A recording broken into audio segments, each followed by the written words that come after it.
Então, a gente gostaria de ouvir de vocês a opinião de vocês sobre o que a gente está aí vendo na mídia, as polêmicas sobre os alimentos transgênicos, as plantas transgênicas que vão produzir os alimentos transgênicos.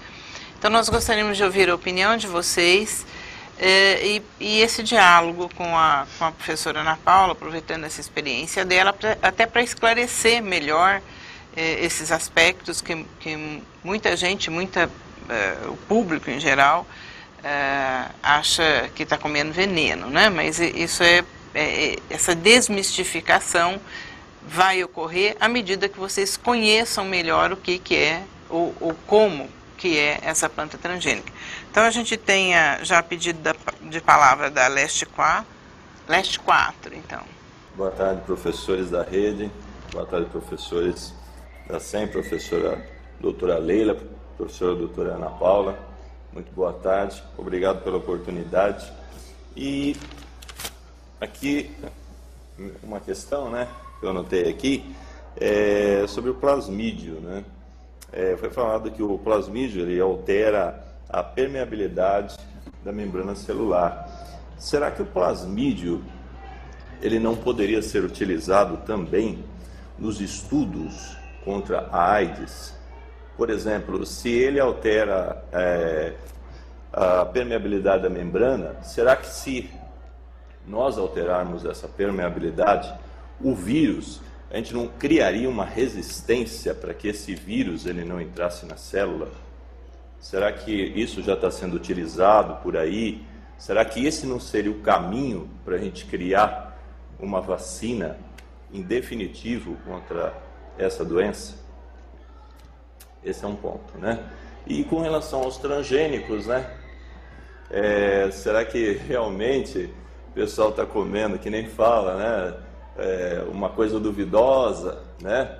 Afinal de contas, a transgenia será um grande caminho para que a população humana ela possa obter realmente os alimentos de que necessita, principalmente daqui para frente, num crescimento populacional de ordem geométrica. Certo? A palavra, muito obrigado. Então, Roberto, por partes, aí a sua primeira questão a respeito dos plasmídios. Talvez na hora que eu tenha falado não foi muito clara, né? Os plasmídios não alteram a permeabilidade da membrana celular. O que eu gostaria de esclarecer é isso, né? A gente tem os plasmídios, quando nós queremos colocar os plasmídios dentro da célula, é que nós provocamos uma alteração na permeabilidade da membrana para que eles possam ser absorvidos, né? Então, talvez eu tenha feito alguma confusão aí na hora de me explicar, né? Mas então não tem uma relação de alteração da permeabilidade em função do plasmídio. É a gente que provoca esse efeito para que eles sejam absorvidos, certo? E a questão da transgenia, né? Eu acho que isso vai muito de ponto de vista, mas na minha concepção é inconcebível a gente pensar no mundo hoje sem transgênico, pensando em aumento de população, como eu falei no começo, né? E produção de alimento, né, para atender a demanda, a não ser que a gente comece a plantar áreas preservadas, né, porque aí a gente teria um aumento, mas é um custo, eu acho que alto demais. Então, eu acho que a gente tem que pesar prós e contras, né, e primeiro pensar, será que os transgênicos são ruins, né? Qual que é o problema de fato com os transgênicos, né? Por que rejeitar essa tecnologia, né? Então, acho que essa, na verdade, eu volto a pergunta aí para você pensar a respeito disso, né? Tá ok? Então agora eu gostaria de chamar a Leste 2. Boa tarde, meu nome é Andreia.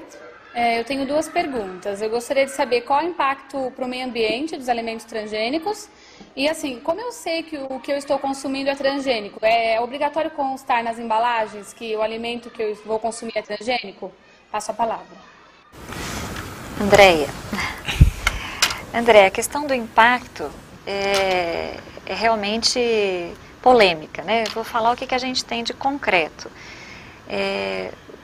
O que as pessoas normalmente falam? Qual que seria um risco potencial aí, né, em termos de impacto no ambiente, dos transgênios escaparem das culturas e hibridizarem com culturas silvestres, né? Então a gente ter uma troca de material genético de uma planta transgênica com uma planta não transgênica, né? Nativa da região, por exemplo.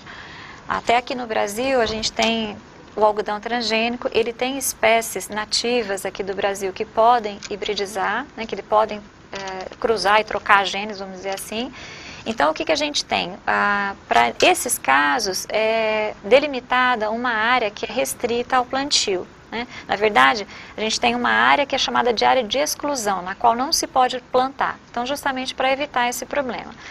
Muitas outras plantas têm a questão de você ter a autogamia, né? Então, muitas plantas cultivadas, elas se autofecundam. Você tem uma baixíssimo cruzamento entre plantas que não sejam, pólen, que não seja dela mesma. Então, esse problema, dependendo da planta, é muito tranquilo de resolver. Algumas outras plantas, a gente pode pensar num exemplo, por exemplo, o milho, né? O milho, nós temos muitas variedades, não sei te dizer quantas variedades de milho que não são transgênicos, né? Milho feito um melhoramento genético convencional, né? E nesse caso, como é que a gente faz para não ter cruzamento entre os híbridos? O espaçamento, ou espaçamento físico, então em torno de 200 metros de distância entre um plantio e outro, ou então faz um espaçamento temporal, então planta uma cultura e começa a outra 20, 30 dias depois, para que elas não floresçam na mesma época, né? Então essa questão é uma possibilidade da gente ter um escape dos transgênios para o ambiente, mas se tomar as providências devidas, medidas, né, de precaução, isso não é para ser um problema, né? Uma outra questão é das culturas transgênicas carrearem esses genes de resistência, né, que eu tinha comentado com vocês. Além da gente colocar o gene de interesse, a gente coloca um gene marcador que dá resistência a um antibiótico. Isso já existem plantas onde a gente pode depois retirar esse gene, selecionar plantas que não têm. Então isso tem sido minimizado, né? Outra questão é da gente, por exemplo, eu acho meio maluco isso, mas é o que eu até coloquei aí no slide, né? Da gente ingerir esse DNA transgênico e poder ter alguma transferência desses genes de resistência para as nossas bactérias do trato intestinal. Eu acho isso a coisa mais maluca, né? Mas se a gente for pensar seriamente como isso é um risco, então qual que é a probabilidade desse risco, né, de fato virar um problema? Então, se a gente pensar que a gente ingere de 0,1 a 1 grama de DNA por dia na alimentação, quanto disso é relativo ao DNA transgênico, né? Bom, vamos pensar que vai ser de 1 a 100 mil ou uma fração de 1 a 1 milhão de moléculas que é referente a esse DNA transgênico. Então, a gente teria que ter um organismo, nosso organismo, primeiro, reconhecer seu DNA transgênico como um DNA diferente. E eu pergunto, será que ele é? Quimicamente, pensando em termos bioquímicos, o DNA transgênico é igualzinho ao DNA não transgênico. A gente só está mudando ele de lugar, né? Mas em termos bioquímicos é a mesma constituição. Então seria muito complicado fazer uma distinção entre o transgênico e o não transgênico. Além disso, a gente ingere DNA na nossa alimentação diariamente, DNA não transgênico. Então é muito difícil de realmente a gente absorver. Pode, é um risco, mas a probabilidade disso se tornar realidade é muito pequena, né? E eu acho que se isso acontecer, nós vamos começar a não comer mais nada que tenha DNA, porque aí a gente vai começar a achar que qualquer DNA que a gente ingerir pode ser transferido, né, para a nossa flora microbiana. Então é bastante complicado. Como saber se o organismo, e a questão, você falou da rotulagem, né, dos transgênicos. Então, na legislação que eu falei de biossegurança, quando a gente vai olhar, existe realmente uma lei que obriga a rotulagem de alimento transgênico que tenha até 1% de produto transgênico. A lei é um pouco falha porque ela não fala, ela diz que tem que ter 1% de transgênico, mas não fala se é 1% do quê? Se é 1% do alimento como um todo, então se é da semente da soja, vamos voltar no exemplo da soja. Ou se é o DNA da soja, né? Então é muito difícil de fazer cumprir, né? Não existe uma fiscalização E é muito difícil mesmo, se houver, de fazer cumprir essa legislação. Então, praticamente a gente não tem. Não sei se vocês já viram o símbolo que tem que ter no alimento transgênico, ou que tem até 1% de derivado de transgênico. É um triângulo amarelo com um T preto, né? E vocês podem procurar nas embalagens nacionais, eu pelo menos nunca vi, né? Mas certamente, por exemplo, o óleo de soja que a gente consome tem muito de transgênico, porque a gente tem uma lavoura imensa de soja transgênica hoje, né? O Brasil é o terceiro país em termos de produção de transgênico de área plantada, e a maior das nossas culturas transgênicas é soja, né? A gente trabalha com soja, com algodão e milho agora, né? Todos transgênicos. Então, é impossível dizer que a gente não tem óleo de soja como que tem algum transgênico. Mas eu pergunto para você, o que é o óleo de soja? Não é um lipídio, né? Não é um óleo? Será que você tem ali DNA? Né? Que quantidade que você tem? Né? Será que isso é nocivo? Será que o óleo de soja vindo de uma soja transgênica é diferente de uma soja não transgênica? Pensando lá no produto final, eu acredito que não, né? Então... Não sei se eu respondi tudo que você queria. Mas eu até posso dizer que bioquimicamente, né, quimicamente, você não vai distinguir o lipídio que veio do óleo de soja nativo, né, o óleo de soja da soja nativa, ou óleo de soja, da soja transgênica, tá? Quimicamente você não vê diferença nesse lipídio, tá certo? Então... o produto final você geralmente não está contaminado com DNA, né, que deu origem àquele produto. Até é muito difícil, Leila, de você conseguir determinar que ele é transgênico, porque não tem nenhum marcador. Você não tem nenhum marcador mais no final. Então essa também é uma dificuldade até de identificar que ele é transgênico. Bom, agora nós vamos para a SU1. Boa tarde a todos, professores. Eu gostaria de colocar assim as minhas dúvidas e expectativas quanto à parte de transgenia. A primeira coisa é que eu gostaria de escolher aquele alimento que eu como, né? E se nas embalagens não vem se eu estou comendo transgênico ou não, a gente não tem opção. A gente ficar sem opção de escolha, eu acho muito ruim. E no Brasil isso é comum, quer dizer, então, o que eu entendi, a lei existe, mas ela não é aplicada, né? Então, existem umas dúvidas, e o pessoal não exprime o que ele está fazendo, e a gente vai comer uma coisa que a gente não sabe que a gente está comendo. Esse é um ponto. Agora, nós tivemos várias vezes o curso, a doutora Eliana Dessing, da USP, ela vem até a diretoria aqui da SU1, e nós tivemos curso também de biologia molecular com os professores da rede. Aquele professor que está na sala de aula, ele vinha no contraturno e fazia curso aqui de biologia molecular. E numa dessas aulas, a doutora Eliana Dessing falou sobre a soja transgênica, no sentido de colocar uma qualidade alimentar, né? Então, com essa experiência dela que a gente começou a ter um certo envolvimento com isso. Mas eu gostaria de colocar a minha postura. Eu sou vegetariana e eu li vários casos que às vezes pessoas geneticistas colocam gene de porco em um melão que eu vou comer. Então, quer dizer, eu gostaria de saber mais sobre isso, né? Eu tenho alergia alimentar na carne de porco. Se eu comer carne de porco, eu passo bem mal. É uma coisa grave para mim. E vi na literatura pessoas fazendo esse tipo de trabalho que eu não achei muito bom. E eu vi também, num outro trabalho, numa aula que a gente teve, sobre uma pessoa que estava com uma infecção no fígado, viral, uma infecção viral.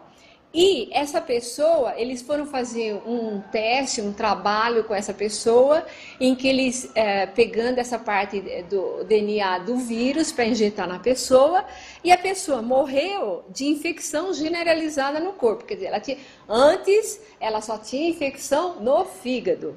E com esse trabalho de colocar esse DNA do vírus, a pessoa morreu de infecção generalizada no corpo inteiro, tá? Então, são dúvidas minhas que eu estou passando e eu passo a palavra e gostaria de comentar. Obrigada.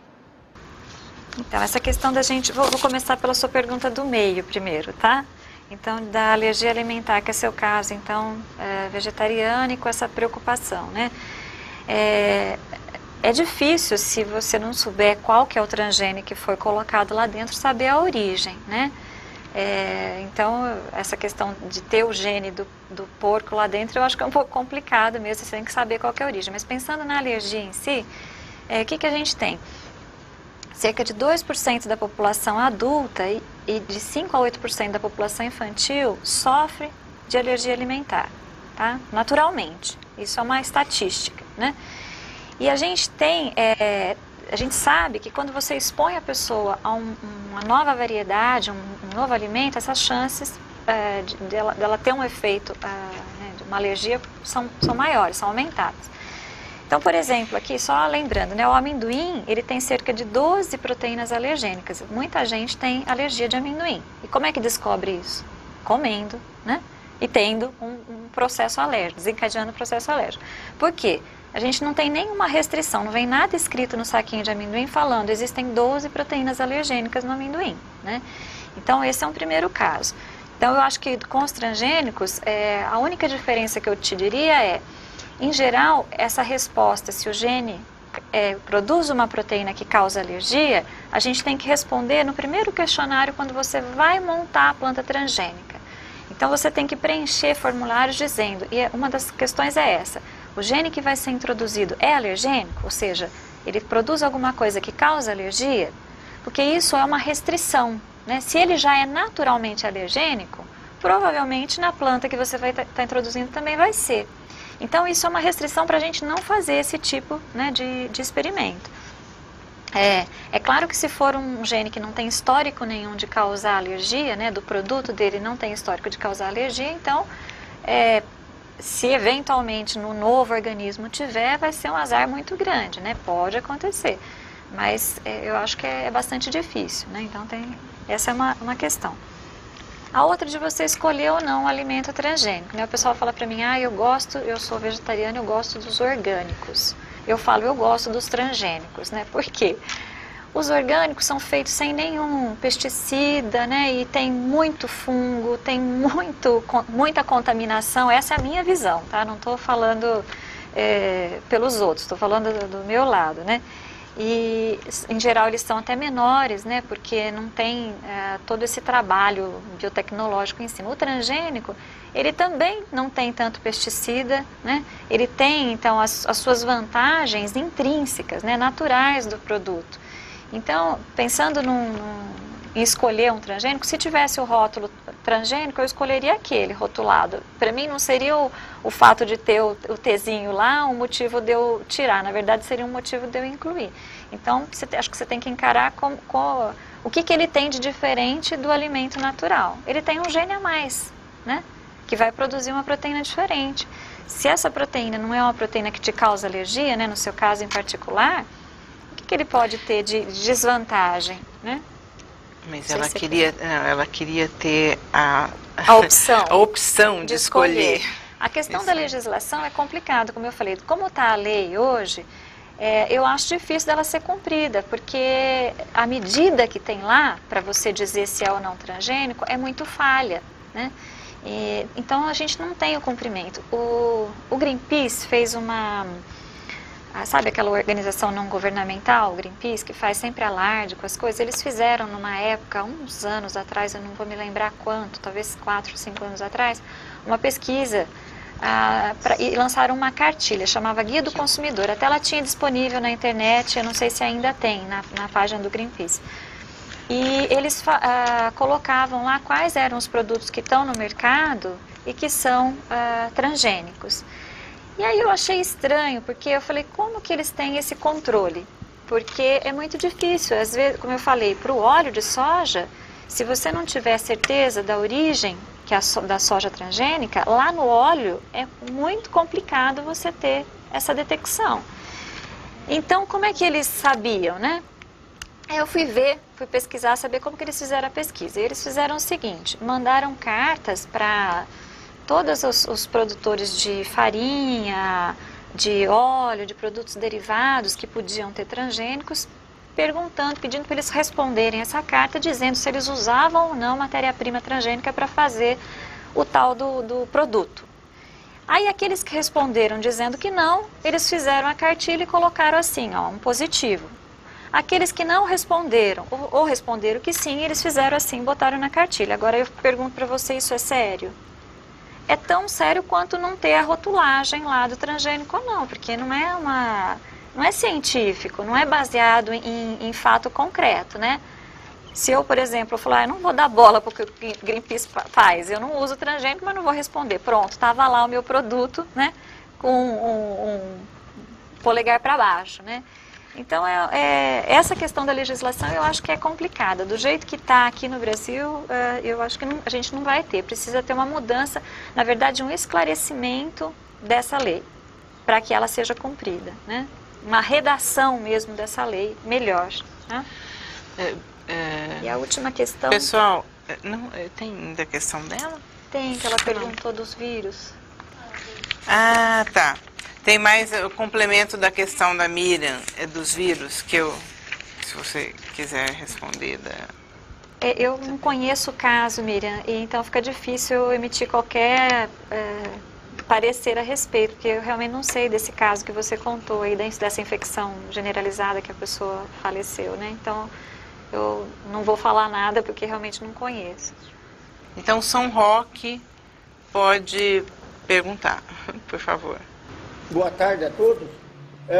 Eu queria fazer uma retomada aqui para ver se realmente eu entendi o processo da transgenia nas plantas, como a professora explicou, não é? Então, pelo que eu entendi, utiliza uma bactéria cujo plasmídio causa um tumor, não é? Então, os geneticistas colocariam o gene de interesse nesse plasmídio, não é? E a bactéria introduz o plasmídio na planta, não é? Num meristema, por exemplo. Até aí tudo bem. Aí, esse meristema, ele vai ser selecionado por algum tipo de... As células de interesse serão selecionadas por um antibiótico, por exemplo. Não é? Aí aquelas células transgênicas, aí que está a minha dúvida, elas são clonadas para gerar novas plantas? Ou elas são introduzidas em plantas?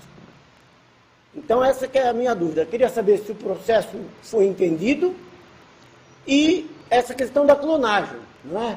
E por último, pensando aqui, né, como professor de biologia, a transgenia dá para ser classificada como reprodução sexuada ou assexuada? Porque se há encontro e transferência de gene, isso colocaria como sexuado, não? Passa a palavra. Então vamos começar primeiro pela questão sexuado ou assexuada. Envolve genes, mas classicamente a gente considera a reprodução sexuada quando você tem envolvimento de gametas. Então, nesse caso, eu não consideraria uma reprodução sexuada.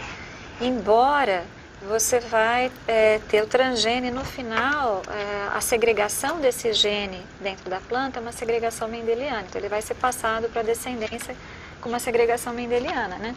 Então, é uma questão difícil. Eu nunca pensei nisso aí. Eu, num primeiro momento, assim, pega de surpresa, eu diria que eu não considero um tipo de reprodução, porque justamente não envolve gametas, né? É uma introdução artificial. Mas acho que eu preciso digerir melhor essa questão. E a sua primeira pergunta, falando dos transgênicos, acho que você pegou o fio direitinho aí da meada, né? Então a gente tem agrobactério sendo usado nesse exemplo que eu dei como veículo de transferência do gene. Então o plasmídio da agrobactério, não ele inteiro, mas um pedaço dele, do DNA, vai ser passado para dentro do genoma da planta, né? E a expressão desse gene vai conferir alguma resistência para a gente poder selecionar essas células. As células selecionadas, eu pulei essa parte, o que vai acontecer com elas. Então, é até interessante você ter perguntado.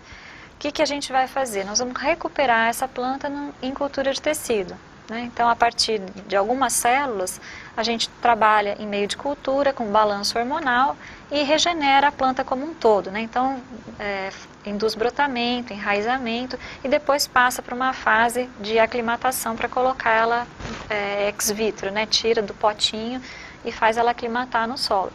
E aí a gente tem que analisar a descendência, justamente para ver como é que é a segregação do gene que a gente inseriu, né? Então, é um processo, em geral, bastante demorado, né? Até por isso as pessoas escolhem plantas modelos que tenham um ciclo de vida pequeno. Eu não comentei, mas às vezes a gente pode usar vírus para infecção de plantas, os vírus sendo os veículos de carreamento dos genes de interesse.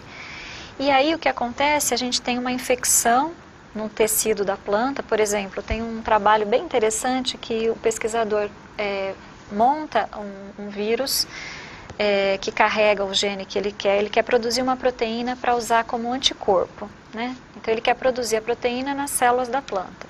Então ele produz o DNA dele recombinante com o gene que produz o anticorpo, né? Que codifica o anticorpo. E aí ele coloca dentro de um vírus e o vírus infecta, ele faz uma infecção de um tecido. Aí ele diz que ele vai na quitanda, compra um pé de alface e faz a infecção, né? E aí, depois de alguns dias, não me lembro, talvez 4 ou 5 dias, ele processa as folhas da alface e extrai a proteína de interesse. Então o vírus entrou na célula, promoveu a expressão daquele DNA que ele estava carregando dentro dessas células. As células acabaram morrendo por causa da infecção, mas produziram a proteína que ele tinha de interesse. Então, no final, nesse exemplo, ele não tem uma planta transgênica, mas ele tem um produto transgênico, né? Produzido muito sofisticadamente dentro de uma célula vegetal, né? Não numa bactéria, que não seria tão facilmente produziria um anticorpo, né? E que ele pode usar para imunização. Então, a gente pode pensar em alguns exemplos que não precisa regenerar a planta como um todo. Cada vez que ele precisar da proteína que vai usar como anticorpo, o que ele tem que fazer? Infectar de novo o vírus nas células vegetais, né? Então é uma outra abordagem. Certo, espero que tenha ficado claro, que eu não tenha confundido mais do que esclarecido. Bom, agora a gente tem um chamado da Campinas Oeste. Gustavo, Campinas Oeste. Essa questão dos transgênicos, OGM, sempre desperta um pouco de conflito, né? Então eu queria falar primeiro, questão da soja transgênica, a respeito do monopólio da Monsanto, né? Porque a Monsanto é quem produz o Roundup e a Monsanto quem produz a soja transgênica. Outra questão é a respeito do milho híbrido. O milho híbrido é considerado um organismo geneticamente modificado e também a questão de que quando o produtor ele colhe o milho, aquele milho ele não pode usar a mesma semente para produzir uma nova planta, né? Que ela é uma semente estéril, então ele vai ficar, o produtor acaba ficando também na mão do fabricante da semente. Outra questão é a perda das variedades silvestres. Num país como os Estados Unidos, eles têm um grande banco eu sei que do milho eles têm um grande banco de milhos, né? De milhos silvestres, para não ter essa perda dessa variedade silvestre. E se acabar a gente perder a variedade silvestre, a gente acaba também ficando na mão dos grandes produtores de sementes, né? A respeito também da segurança ecológica do uso do transgênico. Eu lembro que, não sei, faz muito tempo que eu li, que eu vi isso daí, a respeito de umas borboletas, umas mariposas que acabaram morrendo porque polinizaram um milho que era transgênico. E eu gostaria de saber se isso daí procede, se realmente ocorreu, e o que foi tomado, quais as providências foram tomadas para não acontecer isso mais, né? E eu lembro do arroz dourado também, que foi eu lembro que teve beta-caroteno, né, vitamina A, que foi inserido no arroz, e nunca mais falou do arroz dourado, né? Acabou, acho que não se fala mais nesse arroz, né? E eu quero saber se realmente foi para frente, se não foi para frente porque também não está não envolve uma grande empresa, né? Acho que eu acho que também a gente, em vez de ficar utilizando agrotóxico e melhorando a resistência das plantas aos agrotóxicos, a gente poderia melhorar nossas técnicas agrícolas, né? E sempre respeitando o meio ambiente, lógico, né? Passo a palavra. Obrigado. Gustavo, legal aí, gostei das questões aí, vou tentar responder, não sei se eu consegui anotar todas aqui, né? Começando pela que eu não sei te falar nada, é a respeito do arroz dourado. Eu lembro de ter ouvido falar isso há bastante tempo, mas não tenho acompanhado, então não sei te dizer em que pé que está isso, né? Voltando agora para o começo, né? A questão do monopólio da Monsanto. A patente da Roundup, que é o herbicida aí usado então na soja transgênica, ela já caiu faz tempo, tá? Então já passaram os anos protegidos pela patente. Hoje a gente tem mais de 12 empresas que produzem o herbicida tipo Roundup, não com esse nome, mas o similar, né, o glifosato. Então a questão do monopólio do herbicida não existe, né? A questão das sementes, realmente a detentora ainda da patente, quem comercializa é a Monsanto, né? E não adianta, a gente deveria ter outras opções, mas por enquanto não tem, né? Então, a questão da semente, sim, mas a questão do herbicida, não. Então, falar que a gente está morto com eles no herbicida também não é verdade, né? A questão do milho híbrido, se ele é ou não é um OGM, né? A gente tem os híbridos como variedades de melhoramento clássico, né, de cruzamentos clássicos, então não é um OGM, não sei se foi essa a questão, né, não é um OGM. Mas eu sempre brinco, eu falo, como é que a gente faz uma nova variedade, né?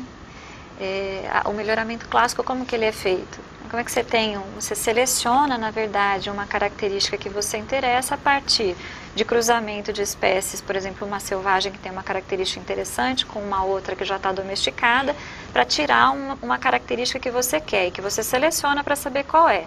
Agora, as outras coisas que aconteceram com ela, as outras características que apareceram nela e que eventualmente você não fez pressão para selecionar, você não sabe, né? Você está alheio a isso, não é o que te interessa. E nenhum teste de avaliação de risco é passado um alimento híbrido como é o passado transgênico. Então, nesse aspecto, eu acho que até a segurança do transgênico é maior, né? Às vezes a gente tem técnicas até de indução de mutação, por exemplo, com radiação, para você ter determinados mutantes que tenham características desejáveis. De novo, você seleciona para uma característica que você tem interesse, mas você não sabe as outras necessariamente se estão preservadas ou não, né? Então, também tem um risco, né? Toda tecnologia tem um risco, não é porque não é transgênico que não tem, né? Na verdade, eu acho que o controle é menor e talvez a mídia fale menos, então a gente se preocupa menos, né? A questão de perder variedades silvestres, eu acho que isso é uma questão de política nacional, não de transgênicos, de forma nenhuma, né? A gente tem que ter uma preservação, manter essas culturas, esses cultivares, essas variedades, independente dos transgênicos. Obviamente a gente tem que manter isso, né? Isso é uma questão primordial, né? Mas não está relacionado diretamente com os transgênicos. Existe isso no Brasil, você sabe? Não que eu saiba. A Leila está me perguntando se existe no Brasil essa política de manter um banco de sementes silvestres. Eu realmente não sei, não estou a par, então não posso falar muito a respeito. E a questão da segurança ecológica, esse experimento com borboletas aí é interessante, né? Na verdade foi um experimento que eles verificaram, não sei se é esse que você está falando, mas o que eu me lembro, que a gente teve uma diminuição na verdade, de polinizadores numa cultura transgênica, né? Então, uma diminuição no número de espécies. Mas, na verdade, esse experimento, na verdade, isso foi acompanhado um pouco mais de perto, até com certa preocupação, né? Para saber se era uma redução da diversidade em função do transgênico, e, na verdade, a redução da diversidade se dava porque não tinha erva daninha, você tinha exclusivamente a cultura transgênica.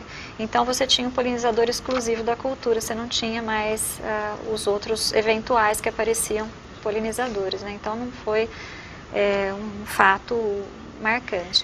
Teve recentemente, não lembro também, eu ando ficando velha, a memória vai falhando, não lembro a data, mas um caso de uma pesquisadora que publicou um trabalho numa revista, não, assim, uma revista que tem arbitragem, que tem referir, mas que não é uma revista, talvez, que tenha tanto cuidado na escolha dos referis, e era um trabalho sobre transgênicos, animais transgênicos, e ela fazia um acompanhamento da dieta desses animais, alimentava com uma ração contendo acho que era milho, se eu não me engano, transgênico, né, no meio da dieta, e ela via que eles tinham um déficit nutricional, tinham algum problema nutricional. Então ela publicou esse trabalho. E esse trabalho saiu e ficou assim, uma coisa assim de louco, né? Todo mundo que é contra ou que tem algum problema com o transgênico começou a citar esse trabalho. Ele é super citado, essa mulher não publica nada, mas esse trabalho é super citado. E aí o que aconteceu? O pessoal que trabalha com transgênico, que faz as coisas seriamente, foi avaliar o trabalho, né? E aí a metodologia que ela usa para fazer os cálculos nutricionais, toda a parte de estatística, metodológica e também de análise dos resultados, estava completamente furada. Só que o trabalho foi publicado, então ele é uma referência.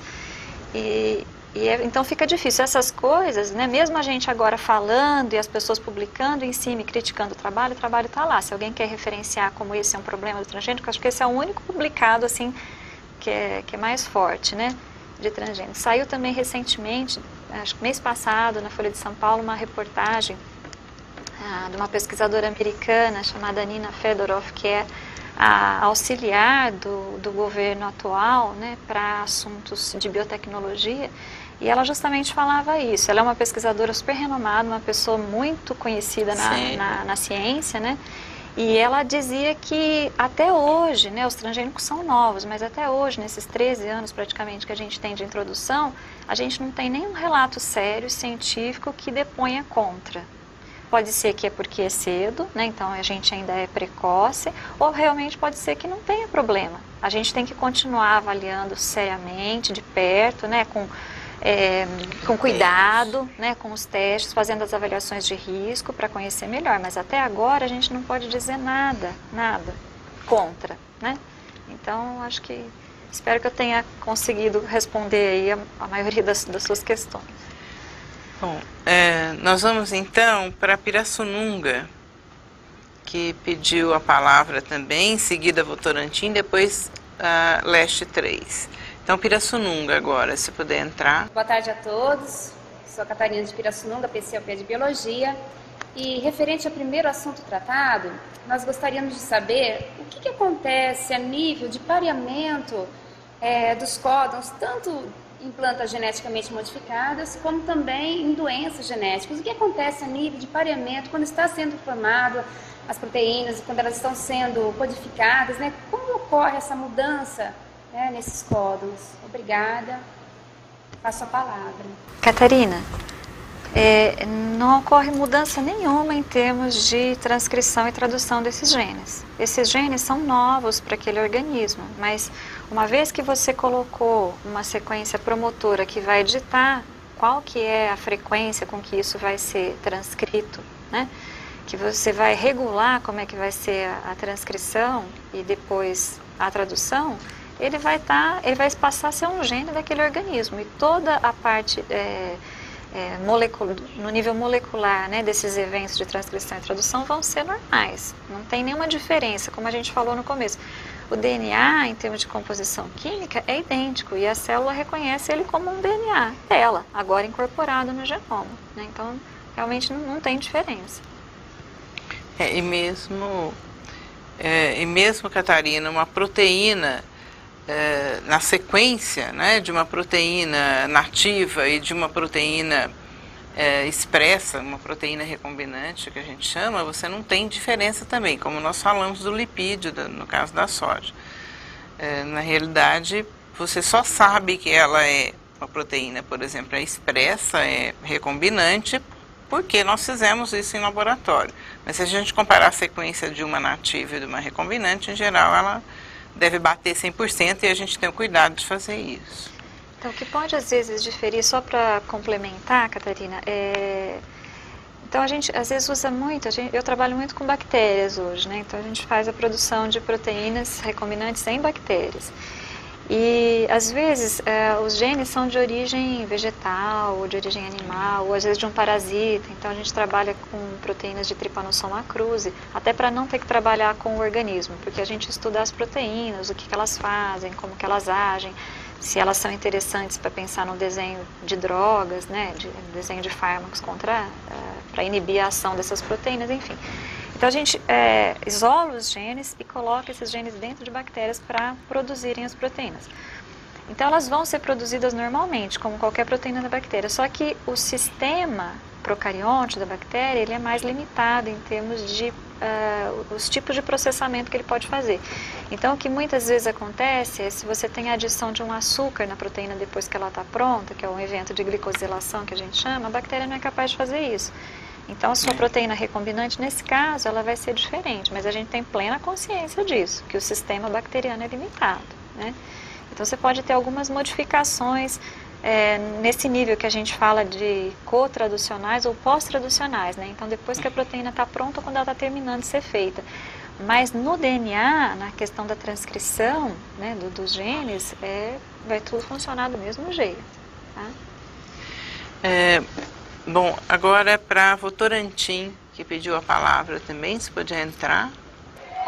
Sou o Antônio, coordenador de Biologia, e eu tenho algumas perguntas para fazer, na verdade são algumas provocações nesse cordão do pessimismo aí contra os transgênicos.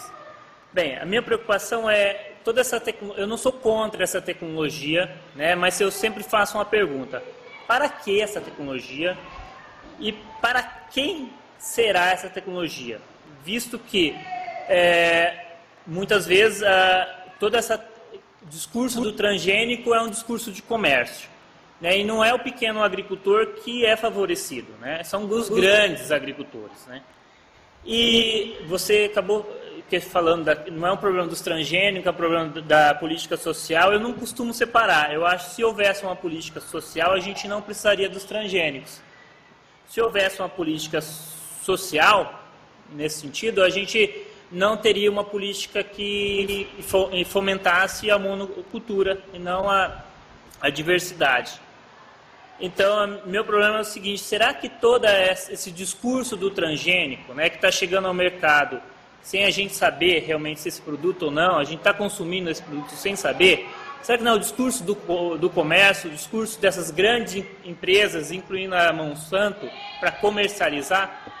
Antônio, se desse para a gente dialogar seria melhor, né? Mas não dá, a gente tem que falar um de cada vez. Eu te pergunto, qual que é o problema com os transgênicos, né? Por que não? Então, essa é a primeira pergunta que eu te volto, né? Qual que é o problema, né? Por que ser tão restritivo com relação a eles, né? Mas pensando, né? Para que os transgênicos? Eu posso passar uma transparência? É a tela. Aqui está na minha tela, aqui, as considerações finais. Slide 80. Lá, já está. Isso. Então, a gente tem a tecnologia aí, eu coloquei até como conclusões dessa nossa conversa, né? A tecnologia não é isenta de riscos, a exemplo de todas as outras tecnologias, como eu falei, o melhoramento convencional é um melhoramento também que a gente está sujeito a risco e, na verdade, que tem um controle menor, né?